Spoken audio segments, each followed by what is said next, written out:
So that's why I'm kind of a hater, but I loved the whole musician storyline. Why, hello everyone, welcome back to my channel, to another book review.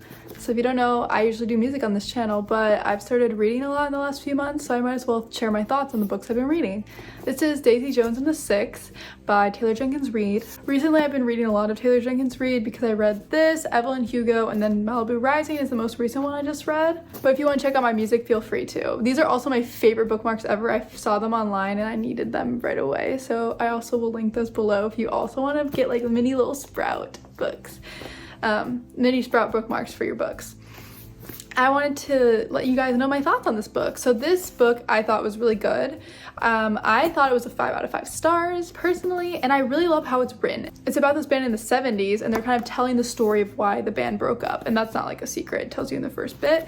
But what's so interesting is it's written in an interview format. So basically everyone in the band and other people who are little characters are being interviewed in the present day and sharing what the band went through, things like that. And I thought for the structure that it worked so well. Like I thought maybe it would be not able to describe things super well because it's in this interview format, but it actually did work very well because you kind of hear things from everyone's perspective and you kind of have to read between the lines of what's real, what's not. And I really liked that, and I liked how it was written. And overall, like, this is just an interesting book because it goes through a really big band during the time period, and then they meet this woman named Daisy Jones who's also a singer, and she kind of stirs things up between some of the band members. And overall, like, the downfall is because of multiple reasons, but they are a huge band at the time, and there's like stories of success, but there's also stories of failure in the end. But you kind of hear about what people are doing after the band as well, so it's not just like a lost cause. And it's not like people just, their lives are completely over. So for those of you who like spoilers, I'm gonna go a little bit more in depth about the book. So this follows The Six, which is a band started by Billy Dunn, and he has his brother, and who are the rest of the members? Let's look. I've read this a little bit ago, so I forgot at this point. Billy, Eddie, Graham, Warren, and Pete. That's like the Six. And they start their own band, and then while they're going through kind of, it's a struggle of making it in the music world. I love that because as a musician, like, I really like to kind of read about that. And then they meet Karen and they add her. She's like their one female keyboard player, but they're from like a small town. The main singer's name is Billy, and he's kind of has like that charisma of the front man. He has a wife named Camila, and the first time he goes on tour, she's like back home pregnant, and he starts kind of cheating on her, like getting very heavily into substance problems. And because of that, it's just a mess. Like, I honestly don't know how she was able to take him back, because she takes him back. And I think Camila is such a beautiful character because she has this faith in people that's just unwavering.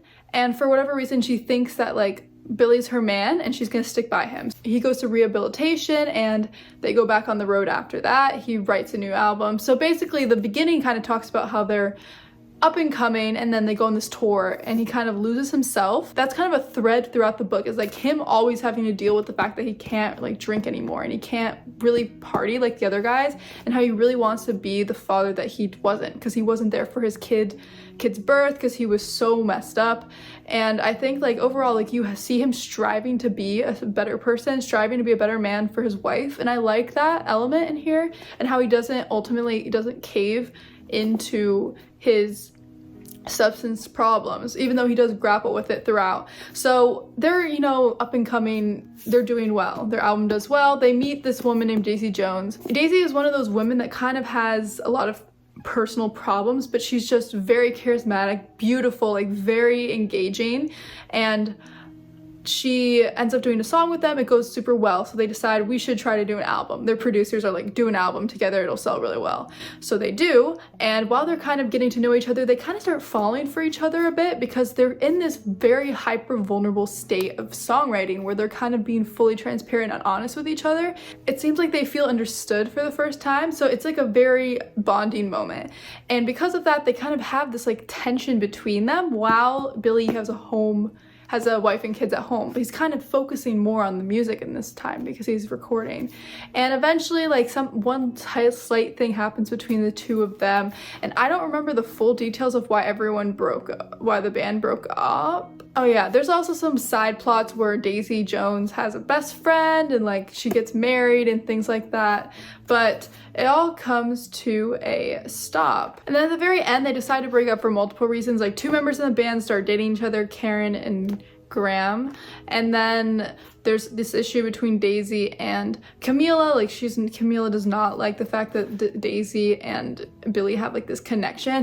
She says, I wish Billy did, this is what she says to Daisy and before she tells her you need to leave the band. I wish Billy didn't love anyone else, but do you know what I decided a long time ago? I decided I don't need perfect love and I don't need a perfect husband and I don't need perfect kids and a perfect life and all that. I want mine. I want my love, my husband, my kids, my life. She says, I'm not perfect, I'll never be perfect. So if you're waiting around hoping that someone's gonna crack, I just have to tell you that it's not gonna be me and I can't let it be Billy, which means it's gonna be you.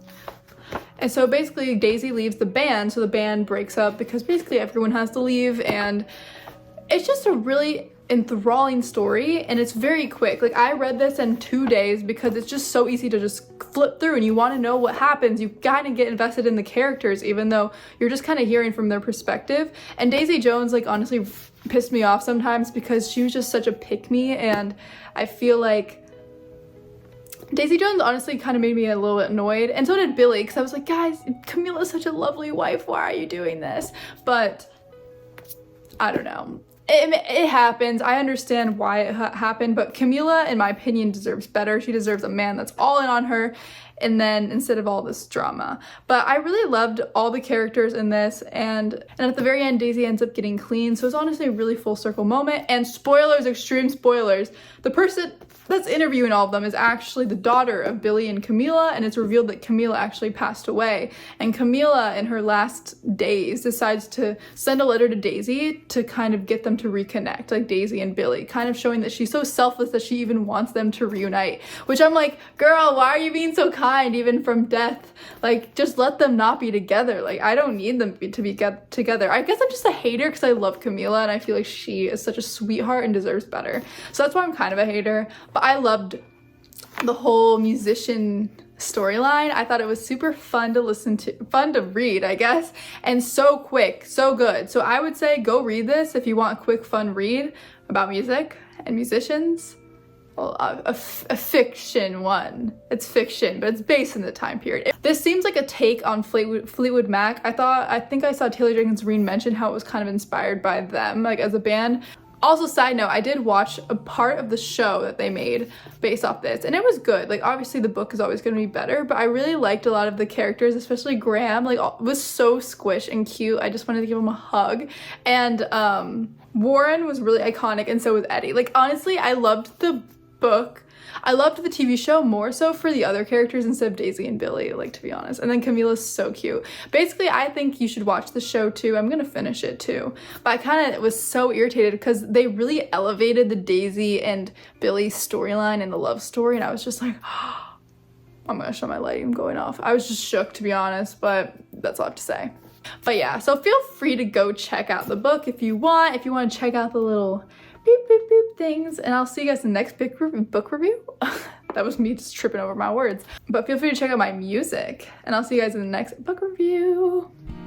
'Cause there's no boats in the city, there's no cotton candy sky.